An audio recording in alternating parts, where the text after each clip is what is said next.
For some reason, Hamilton didn't invite me to Banff in Canada to premiere their new Khaki Expedition watches.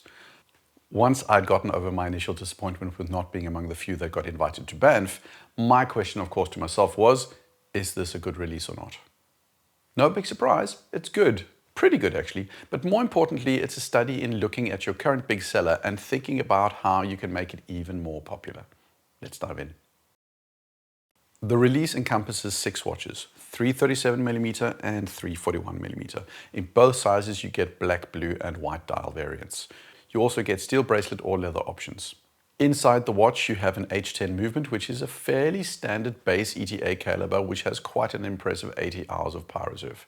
It's got no COSC certification, but you don't see that often at all in this price range anyway. The watches are either 44mm lug to lug or 48mm lug to lug. That puts the 37mm at about 2mm shorter than the Black Bay 54 and the large one about 1mm longer than the Speedmaster. The height is 10.45mm or 11.45mm in the 41mm version. The case is steel, the bezel is a steel compass bezel, the water resistance is 100 meters and the price hovers just around $1,000. How do you get 80 hours of power reserve out of a movement in a $1,000 watch? Well, one, you take a solid ETA caliber, the 2824, you compromise a bit on accuracy and you lower the beat rate. Two, you mass produce the heck out of it. So versions or variants of this movement are to be found in the Tissot PRX, which is part of the Swatch group, the Certina DS7, which is part of the Swatch group, and of course, Hamilton, which is part of the Swatch group. This is a question of scale. It's not about plastic internal components, because as far as I can tell, there aren't any. I know there's a rumor that there is.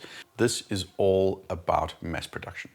21,6000 doesn't give you quite as smooth a sweep as 28,800, but it works, so it's not a deal breaker for me. Plus minus 15 seconds is by no means COSC certified, but it's perfectly reasonable for the price range.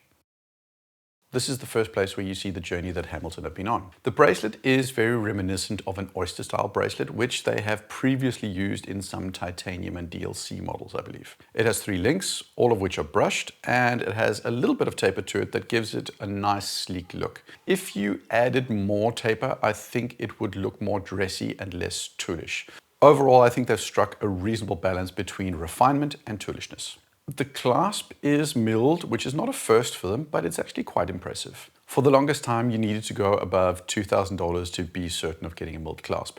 Is there anything truly wrong with a stamped clasp?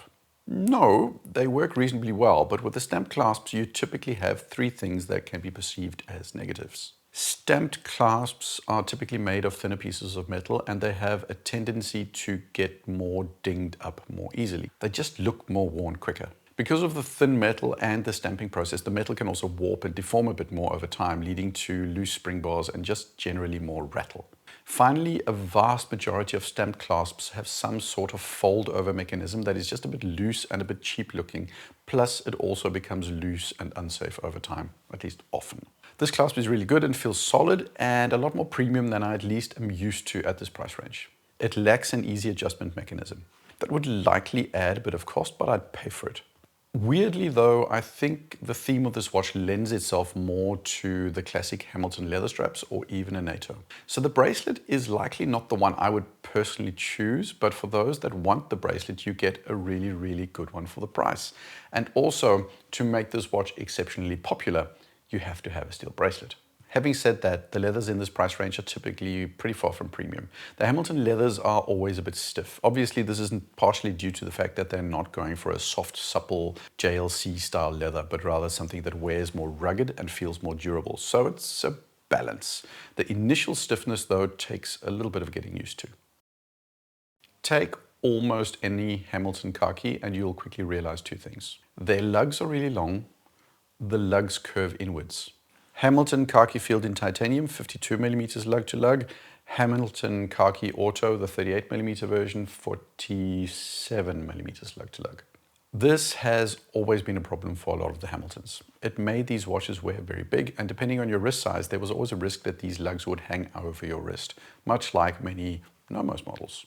Secondly, because of that inward curvature, the lugs have never seemed integrated in the watch, but rather as add-ons. This is likely in keeping with some historical precedent, but sleek, symmetrical, and cohesive are not quite what come to mind. So Hamilton chose to fix these two elements, opting for a design that leaves the 41mm with a lug-to-lug of 48mm. That's 4mm shorter than the 42mm titanium auto. Compared to the 38mm, this watch loses a full 3mm on the overall lug-to-lug. They also go for a more classic convex lug approach that flows naturally from the case. There's no crown guard, keeping the watch sleek and simple. These two changes make for watches that wear significantly smaller than any other comparable Hamilton khaki. In terms of the field watch case, here they keep what works on the basic khakis. They are simply brushed all over. There's not a single high polish. There's no chamfering or beveling. It's just matte brushing. This saves Hamilton a whole lot of money, but it doesn't really matter because this is a field watch. Shine and polish is not the way to go with this type of watch, except of course, maybe if you want the Rolex Explorer, but that's a whole different price range. The watch wears flat. It doesn't have a lot of height to it, and the mid case itself is also quite thin. There's not a lot of curvature to the case. It reminds me a bit of some of the Black Bay models from Tudor. The Expedition has simpler, cleaner lines, but to me they do wear similarly. With the rounded lugs, the watch wears really well and low overall, even on the larger model. The sloped bezel also adds this curvy feel despite not being a super curvy case.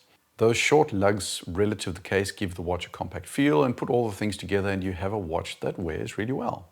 As for the crown, it's one of the few criticisms that I have. It's a minor one, but the furrows are spaced out a bit too much for my taste and are a bit too deep. This is likely for grip purposes, but aesthetically I might have gone for something with more ridges, more in line with what you see on many of the regular Hamilton khakis. What you should be realizing by now is that this watch is designed with the original khaki as the base canvas. They have looked at every component and asked the question, what should be changed or improved compared to the original to make this Khaki Expedition better or more popular? Which brings us to the bezel. A compass bezel is pointless. You don't need it. To use the sun as a way to figure out where north or south is, using your watch does not require that bezel. You need the 12 o'clock position, you need the hour hand and the midpoint. The rotating bezel is also pointless because the instant you start moving, the compass indicator is no longer correct. But it looks cool, and it fixes one of my pet peeves about a lot of field watches. Field watches are the plainest of plain watches. It's just a dial after all. The khakis have always been all dial. That's certainly a big piece of the popularity and the authenticity of the khakis, those, military style outdoor watches. Watches that somebody in a trench in World War I might have worn. But here you get a bezel with a compass. It's not in keeping at all with the khakis, but you have to admit, it improves the watch. I for a while thought that the reason dive watches are so popular is because of those dive bezels, because they give the watches more visual interest, more character that classic field watches don't really have. Putting this compass bezel on this watch gives this watch some diver level versatility without just becoming a diver. Then there's the true dial. I've always personally had a bit of a hard time with many of the khaki dials. I'm probably in the minority in that context, but I do think Hamilton again have tried to improve on the core khaki dial for these Expedition models. There are a couple of khaki dial conventions that Hamilton have tended to stick to. Convention number 1.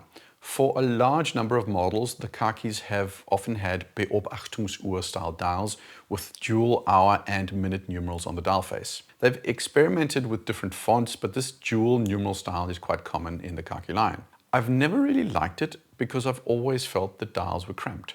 Beobachtungsuhr dials are great at 45mm, but at 38mm the dials get exceptionally busy. For the Expedition, Hamilton have ditched those dual numeral dials and go for what worked in one of their absolute fan favorites, the Murph. Hour numerals only, almost the same font as the Murph, slightly thicker and more robust maybe with the 6 and 9 fully closed, but instantly you have a cleaner, simpler dial. Convention number 2. Hamilton either use syringe hands in varying thicknesses or on the Murph, cathedral hands. Now, cathedral hands on a field watch would be a mistake. That works really well on the Murph, which clearly is more of a dress watch, so syringe hands it is. Except, this is where they make one mistake. For the hour hand, they put in this weird arrow hand. You might argue that this is because you're supposed to use the hour hand when doing your assessment of where north and south are. But the thing is, north or south will be halfway between the 12 o'clock position and the hour hand. The hour hand doesn't point to anything significant, so it's pointless. And I do think a syringe hand would have been much more pleasing and symmetrical and harmonious. Convention number 3. Again, you've got two base styles of khakis. There are the watches like the Titanium Autos, the Khaki King, and the Murph. All these watches have uniform and almost duotone dials. So it's a black dial and white numerals. It's a green dial and white numerals. Usually just two colors dominate, and there may be a third, but it's not particularly obvious at a glance. Then you have something like the Khaki Mechanical. Immediately you'll notice that the dials go for three colors that all stand out. So white dial, black numerals, photina hands, and a chapter ring. The Auto Chrono, black dial, white numerals, photina chapter ring. For the Expedition, this is what they go for. So the white model has a white dial, black numerals, photina hands. Only the photina elements are loomed, but I have to say that their best dial in terms of color and consistency is the Hamilton Murph. The new dials are not bad in any way, but imagine for a moment a fully photinaed black dial like the Murph on this Expedition. If you don't think that would work because you believe it needs to work as a field watch, well then think of the Tudor Ranger or the Rolex Explorer. Both of them duotone. That duotone looks and works exceptionally well, and I really do believe the dial would have been a lot better without the tritone setup. The best luxury field watch out there is still the Explorer, but that's a whole different bag of cash. And in all fairness, it's so luxury that it doesn't do field watch nearly as convincingly as this Expedition does. Then there's the Tudor Ranger. It's got a vastly superior movement, it's got superior case finishing, it's got a better bracelet, and it's got no mishmash of hands. It's also got no mishmash of white and photina and black. Here it's photina all the way. Now the problem, it costs a lot more, and I think it's a little bit more bland than the Hamilton. Then you've got something like the Yema Urban Field, which I actually think looks super cool. The dials are a lot more harmonious than the Hamilton. I dig the colors, but it's honestly not really a field watch. It's more of a Nomos-esque fashion piece for the urban jungle, which I suppose is the way Yema have been positioning it. There's the Fairer Lander. It's not technically marketed as a field watch. It's 50% more expensive and looks that bit more expensive. Christopher Ward has the C63 Sandhurst, and now we're talking. It's a true field watch style. It's got the same photina and white problem as the Hamilton. It's simple though, straightforward dial, but honestly a little bit boring compared to the bezeled Hamilton Expedition. Over a regular khaki, I would likely go for a Sandhurst, but over the Expedition, I'd go Expedition. Then you also have some Flieger watches like Leico and Stover that aesthetically do a lot of what a Hamilton khaki can do. They're good, but they are reasonably plain and they lack the visual variety that comes with that compass bezel. There are, of course, a couple of compass bezel watches out there. Breitling has the Endurance that I quite like, despite it being a $4,000 quartz watch. At the end of the day, though, right now the Khaki Hamilton Expedition stands out from the crowd. The Khaki has for the longest time been what I would consider to be one of the arguably most iconic field watches out there. And despite a million options in the field watch category, Hamilton have always had a strong standout offering. This one continues that trend, and more importantly, apart from trends towards more wearable watches, it's clear to me that Hamilton haven't tried to make a Rolex Explorer or to be inspired much by Tudor's Ranger or some other brand. Their base canvas was their own khaki, and I think that's cool. What the Hamilton designers did was they sat down over a cup of coffee, pen in hand, and asked themselves, how can we make a better and more popular field watch than our current khaki? The shorter lugs, the curved case, all make for a more wearable watch, which instantly makes it more accessible and more desirable to many people. The dial is overall simpler and more basic compared to the sometimes cramped regular khakis. This also gives this watch more design elements that make it more appealing and popular to a broader audience. I personally would have preferred a duotone dial over the tritone dial. I would also have preferred they not use the arrow hand, but in the grander scheme of things, it's not bad at all. The choices still make for more elements that deliver a watch that is quite good looking. And then there's the bezel. It's pointless, but then again, aren't all bezels? The vast majority of us don't use dive bezels on our dive watch either, so who cares? But the bezel is what makes this watch. Hamilton set out to do two things, as I said in the beginning. All the things around the case, the lugs, the dial colors, the numerals, they are all attempts at making a better khaki. And by and large, I think they succeeded. The compass bezel, however, is not about making a better khaki. The compass bezel is there to make a more popular khaki. Now, what do I mean by that? Well, everybody wants dive watches these days. Whether it's a Pelagos or a Black Bay or a Seiko or whatever dive watches, they are all the rage these days. The Hamilton Frogman is a nice watch, but it's too big and too chunky to scratch the itch that a Black Bay 54 scratches. So they took their field watch and put on a compass bezel. This isn't the only field watch in the world with a compass bezel, but it is a departure from the classic Khaki for the simple reason that this watch now becomes a dive style watch. Aesthetically, it suddenly has so much more in common with a diver that it's definitely going to be much more appealing to a broader audience. Now, I wanted to criticize Hamilton for this, but the compass bezel works. It's not just a dive bezel. The compass is what keeps the Khaki Expedition real, as it were. It still looks and feels like a field watch. Even without the marketing, the trip to Banff, and the transport crate watch box, this watch would still look like a field watch to me. Overall, it's pretty good.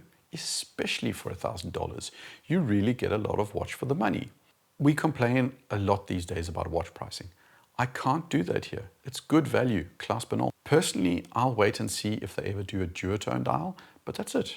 If you're in the market for something like this, it's definitely worth a look. What do you think? Like, subscribe. Cheers.